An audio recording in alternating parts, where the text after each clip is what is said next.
Kembali lagi bersama saya, Muhammad Rifki Majid. Pada kesempatan kali ini, kita akan mencoba membuat sebuah website menggunakan dokumen HTML, juga untuk HTML5. Jadi kita akan membuat dua buah file yang masing-masing mempunyai fungsi yang berbeda-beda. Kita langsung saja masuk ke Visual Studio Code buat kode yang telah saya buat. Saya taruh di folder percobaan 1 HTML, di nama kodenya tugas akhir 1.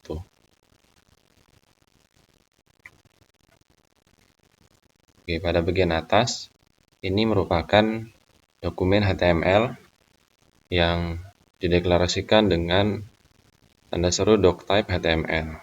Kemudian seluruh teks HTML ini diapit oleh tag bernama HTML. Nah, dalam tag HTML terdapat dua buah bagian dinamakan dengan head dan juga body. Nah, untuk head sendiri ini digunakan untuk mendeklarasikan sebuah titel atau judul pada bagian tab, tapi itu biasanya pada bagian atas dari website sendiri.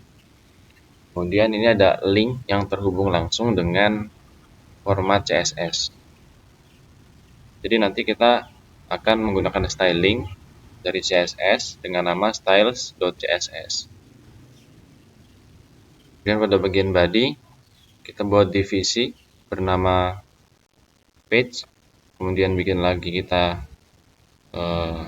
kelas dengan nama profile, dan dibuat lagi kelas name. Nah, dalam name sendiri kita memasukkan gambar dengan nama Rifki02.jpg dengan lebar juga tinggi 200 dan 200 pixel. Kita bikin alternatif foto Rifki ya.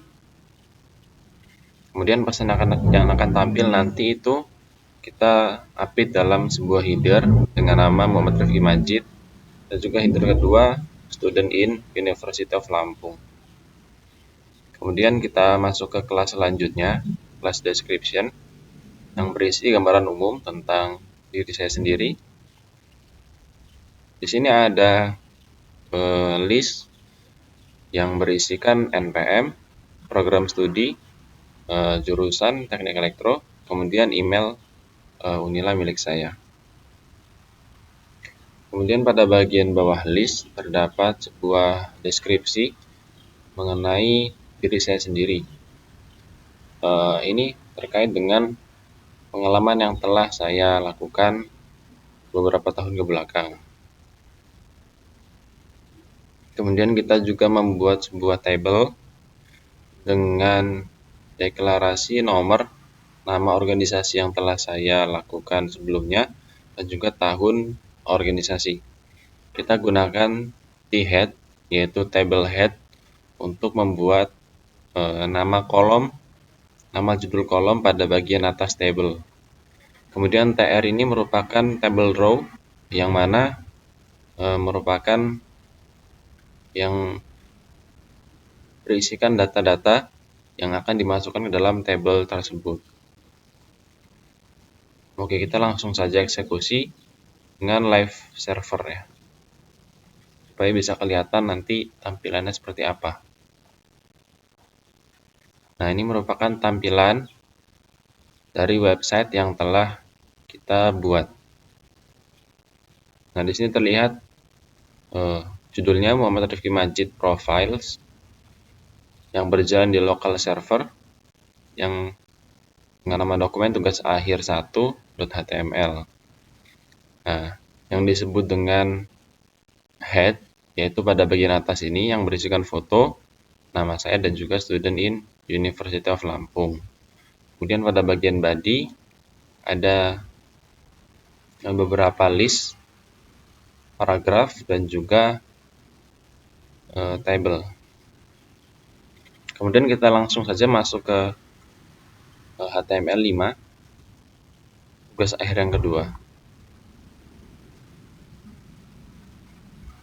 Nah, secara umum HTML ini nanti akan menampilkan sebuah halaman yang bisa menerima data pribadi dari si usernya. Jadi yang diminta nantinya itu kita mengisikan nama, usia, dan juga email. Dan yang akan disimpan juga dalam sebuah local storage.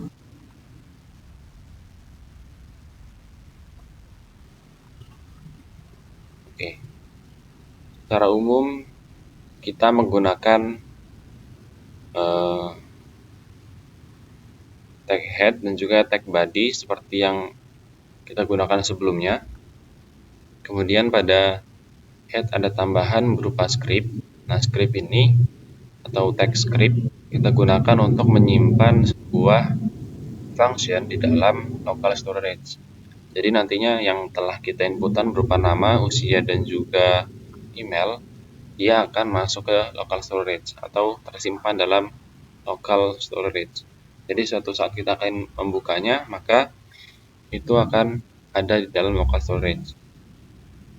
Kemudian pada bagian body, kita bikin header dengan nama role title yang berisikan data pribadi, kemudian beberapa paragraf keterangan terkait dengan pengisian input dari formulirnya tersebut. Kemudian kita masuk ke tag artikel yang berisikan form yang menerima input dari user berupa nama, usia, dan juga email. Nah, input ini nanti bisa menerima masukan atau input juga dari user yang akan disimpan dalam local storage. Kemudian di sini ada tag navigation, kemudian ada tag footer.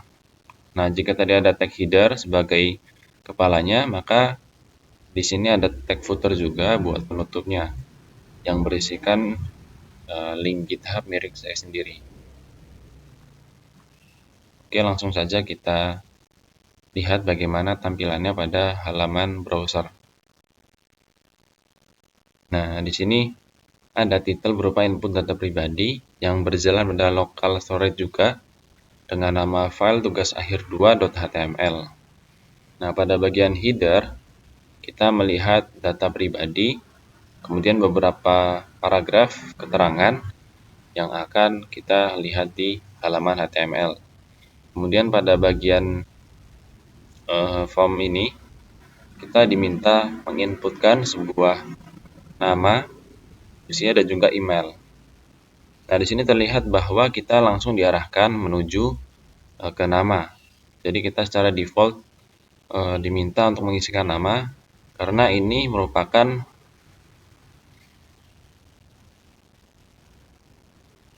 eksekusi dari require autofocus ya. Yang mana require autofocus ini dia langsung mengarahkan kita pada form yang wajib kita isi. Nah, jadi gampang ngomong ketika halaman itu di refresh, maka kita akan langsung diarahkan menuju ke form yang memiliki autofocus tersebut. Kemudian di usia kita bisa pilih beberapa, misalkan usia 21, namanya Rifki, kemudian emailnya,